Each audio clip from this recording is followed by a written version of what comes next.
لیکن میں تجھے بتاؤں آپ مجھے محمد عربی کے اور میرے پیر و مرشد جس طریقے سے بادشاہ کا پیر عبد القادر غوث پاک ہے، تیری ماں کا پیر بھی عبد القادر غوث پاک ہے، میں تجھے سناتی ہوں حضور کی محفل کیا ہوتی ہے، حضور کا میلاد کیا ہے، میں سناتی ہوں۔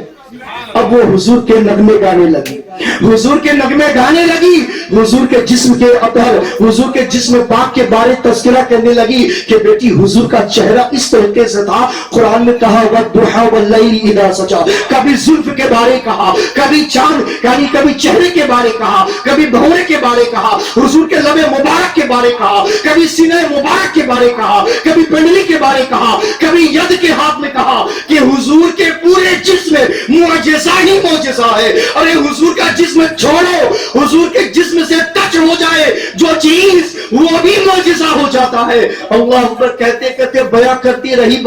رہی، آنکھ لگ گئی، رات تو تہجد کے وقت ہو چکی ہے۔ اللہ اکبر، بیٹی سو گئی سنتے سنتے، اب کیا دیکھتی ہے کہ ماں تہجد کے لیے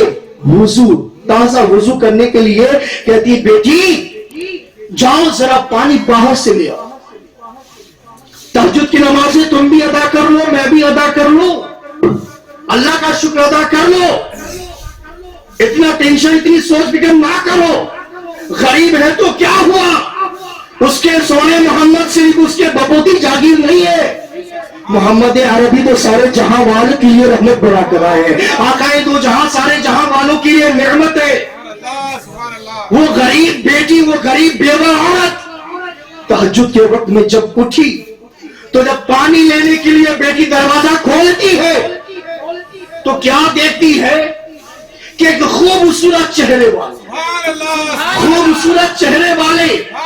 سفید لباس میں نورانی شکل کے،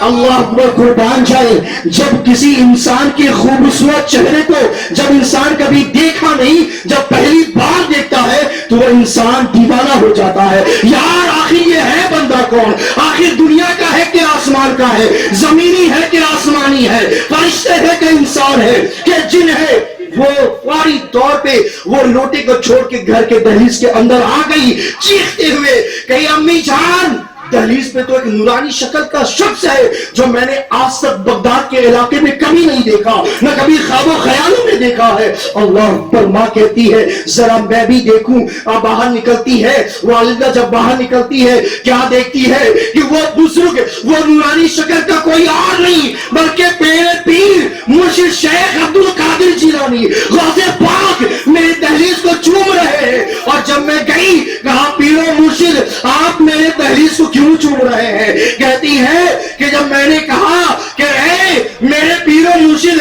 آپ میری دہلیز کو کیوں چوم رہے ہیں، میری دہلیز کہاں، آپ کے لب مبارک کہاں؟ عبد القادر کہتے ہیں کہ اے میری مریدہ، میں تیرے دہلیز کو اس لیے چوم رہا ہوں کہ تو جو اپنے گھر میں ذکر کی میلاد کی محفل سجائی تھی، اس میلاد کی محفل سے آقائے دو جہاں سرور خلوہ سیاہ لالہ محمد عربی اس دہلیز پہ آئے تھے، اس لیے میں چوم رہا ہوں۔